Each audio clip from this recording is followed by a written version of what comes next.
एक बार मैं पंजाब में किसी के घर गया, किसी ने मुझे बोला इस बहन के यहाँ जाना है, वो आपको याद करती है, उसके लिए आपको प्रार्थना करना है, जरा उसके घर पे अपने कदम रख दो, ऐसे उसने बोला। मैंने बोला मैं जाऊंगा। मैं गया, प्रार्थना किया और उस बहन ने बोला 2 मिनट रुको, और वो दरवाजे से बाहर गई, पड़ोसी के यहाँ गई, उसके पास पैसा नहीं था, पड़ोस से उधार मांग के उसने मुझे भेंट दी। मैं हैरान हो गया कि ये बहन इस बात को कितना जरूरी समझती है।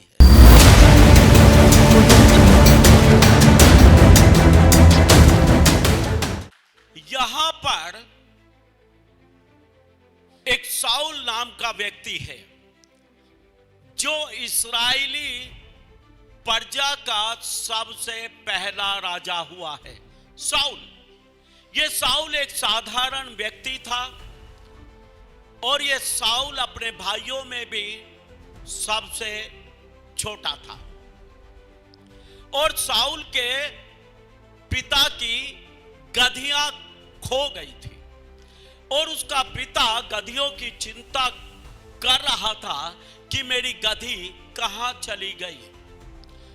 जब कई दिनों बाद गधियां ढूंढने पर भी उसके पिता को नहीं मिली, तब वो अपने बेटे साउल को बोलता है कि तू ऐसा कर, एक सेवक को साथ ले जा और गधियों को ढूंढ कर लेकर आ। और साउल अपने पिता की आज्ञा के अनुसार सेवक को साथ लेता है और अलग अलग जगह पर ढूंढना शुरू कर देता है। साउल ने बहुत जगह इन गधियों को ढूंढा लेकिन नहीं मिली। और पहुंचते पहुंचते क्या हुआ कि वो एक ऐसे देश में, ऐसी जगह पहुंचा जहां पर परमेश्वर का एक नबी रहता था। उसका नाम शमूएल था और ये नबी बहुत फेमस था। ये नबी जो कुछ बोलता था वो सब पूरा होता था। ये नबी उसी जगह रहता था जहां लास्ट में ये रुके। साउल को भी पता था, उसके सेवक को भी पता था कि यहां पर एक नबी रहता है।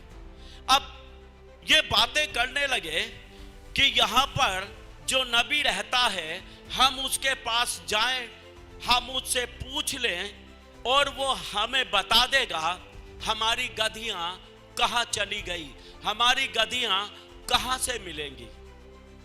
बात करते करते साउल अपने नौकर से बोलता है, हम उस नबी के पास जाएं तो कैसे जाएं, हमारे पास तो भेंट देने के लिए कुछ भी नहीं है। साउल जानता है वो परमेश्वर का नबी है और उसके पास खाली हाथ जाना ठीक नहीं है। उसके पास भेंट को लेकर जाना है। लेकिन साउल बोलता है हमारे पास रोटी भी नहीं, वो भी खत्म हो गया, जो कुछ हमारे पास था सब रास्ते में खत्म हो गया, हमारे पास कुछ भी नहीं, और नबी के पास खाली हाथ जाना तो ठीक नहीं है, खाली हाथ तो नबी के पास नहीं जाएंगे। इसी बीच में उसका नौकर बोलता है कि कोई बात नहीं, मेरे पास कुछ चांदी के टुकड़े हैं और ये हम उस नबी को दे देंगे। जब अपने सेवक से इस बात को वो सुनता है तब साउल खुश हो जाता है और साउल राजी हो जाता है नबी के पास जाने के लिए, क्योंकि अब नबी को भेंट देने के लिए उनके पास चांदी के टुकड़े हैं। वो दोनों उस नबी से मिलने के लिए जाते हैं, मिलते हैं, अपनी समस्या उसको बताते हैं। मैं आपको बता रहा हूं, साउल की यह समस्या छोटी सी थी। 2 गधी थी, वो खोई गई थी, ना भी मिलती तो कोई बड़ी बात नहीं थी। लेकिन परमेश्वर का दास समस्या को समझता और जानता है। परमेश्वर का दास जब उसकी भेंट को स्वीकार करता है तो उसको बोलता है, चिंता करने की बात रही, तेरे पिता को गधियां मिल चुकी हैं। आमीन, आमीन। भेंट मनुष्य के लिए द्वार खोलती है। भेंट मिलते ही नबी नबूवत करके बता देता है, तुम्हारी गधियां वापस चली गई, तेरे पिता को गधी मिल गई। यानी भेंट देने से आपका खोया हुआ भी वापस आ जाता है। दान देने से आपका खोया हुआ वापस आ जाता है।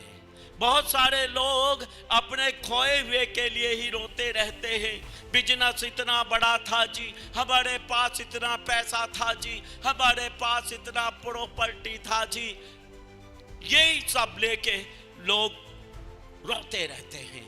लेकिन मैं आपको बता दूं, अगर वो लोग रोने की बजाय परमेश्वर को दान देना और भेंट देना शुरू कर दें तो उनका जो खोया हुआ है वो उनको वापस मिल जाएगा।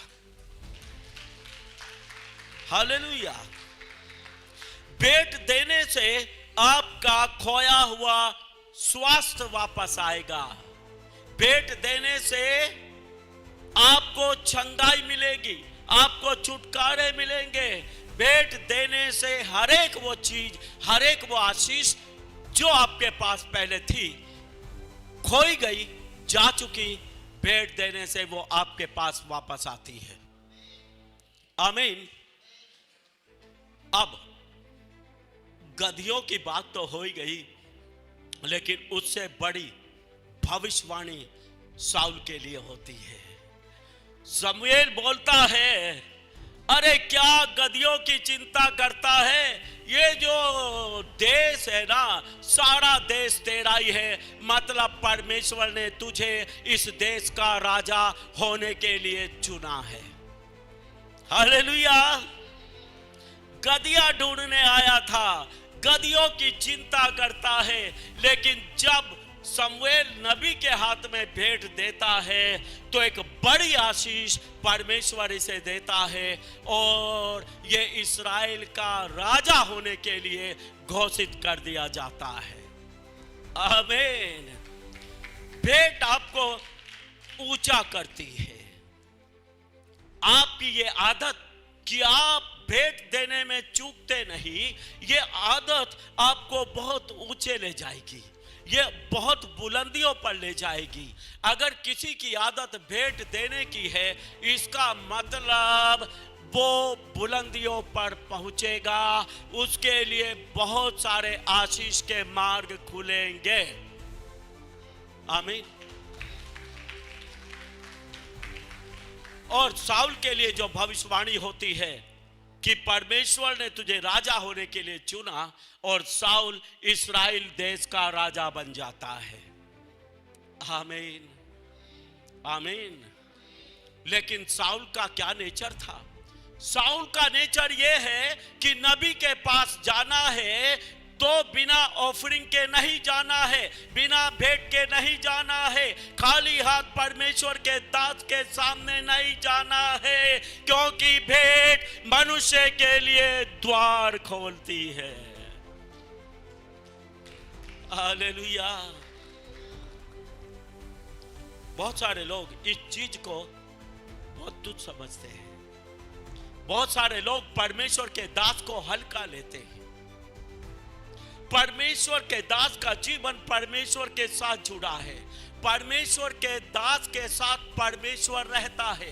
परमेश्वर के दास के साथ जो आप करते हैं वो परमेश्वर के साथ करते हैं। यीशु मसीह बोलता है, जो कुछ तुमने इन छोटों से छोटों के साथ किया वो मेरे साथ किया। हालेलुया।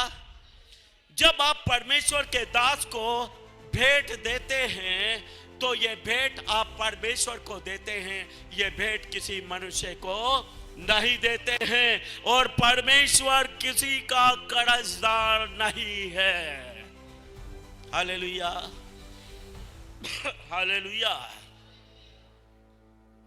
अभी कुछ दिन पहले, एक हफ्ता पहले, एक भाई है, पास्टर है, वो मेरे साथ सेवा करता है। हर बार वो अपना महीने में दसवांश लेकर मेरे पास आता है और हर बार उसके लिए कोई ना कोई भविष्यवाणी होती है। हर बार, कभी वो मेरे पास खाली हाथ कभी नहीं आता। जब इस बार वो आया और भेंट का लिफाफा उसने मेरे हाथ में रखा, मैंने प्रार्थना किया और प्रार्थना करके मैंने उसे बोला, भाई परमेश्वर आपको एक नई स्कॉर्पियो गाड़ी देने के लिए जा रहा है।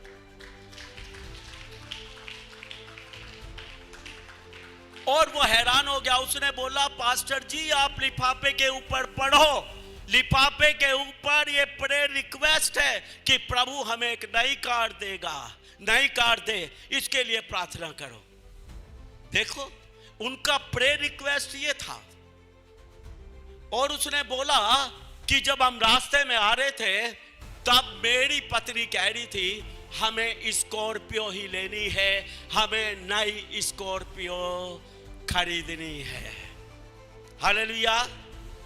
ये बातें तो मुझे पता नहीं थी, ये बातें तो उसने बाद में बताई, लेकिन आप इस बात को देखें कि वचन कितना सच्चा है।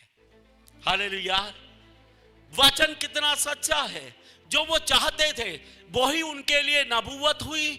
और जब प्रभु ने नबूवत किया, परमेश्वर अपनी नबूवत को पूरा करेगा और बहुत जल्दी उस भाई के पास एक काले रंग की स्कॉर्पियो होने के लिए जा रही है।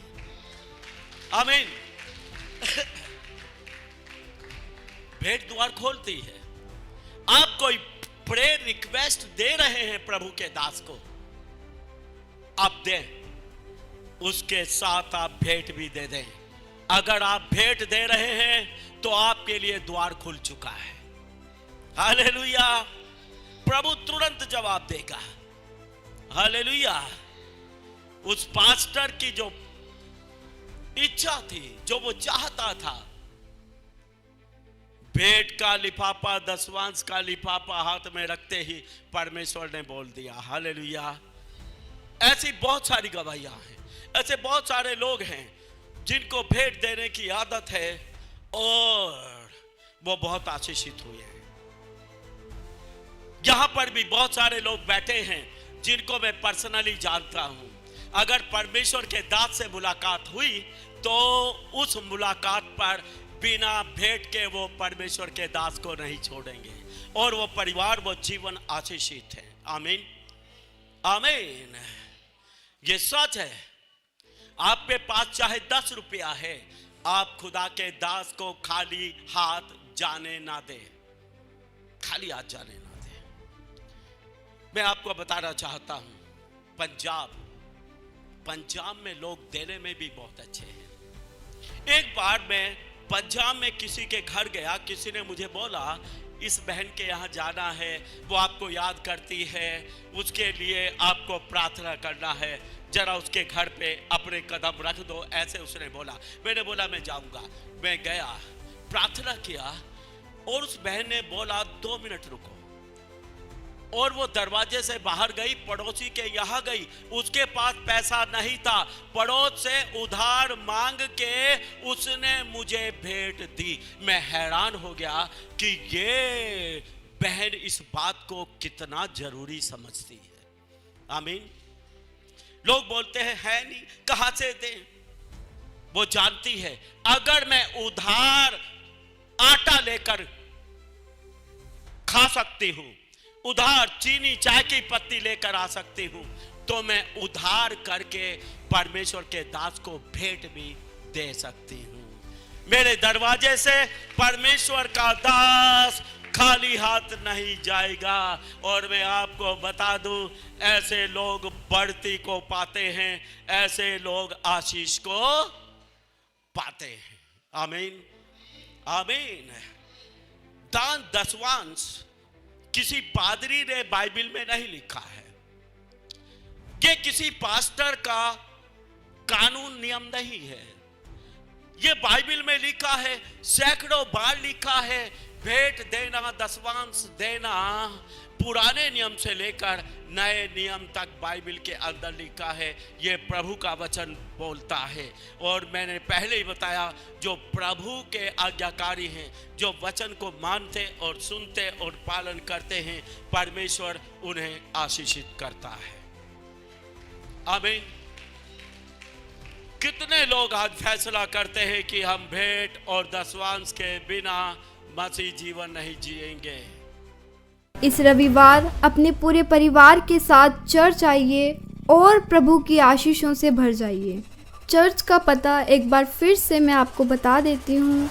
सेक्टर 29D, देश सेवक भवन, चंडीगढ़। अधिक जानकारी के लिए स्क्रीन पर दिए गए नंबरों पर आप संपर्क कर सकते हैं।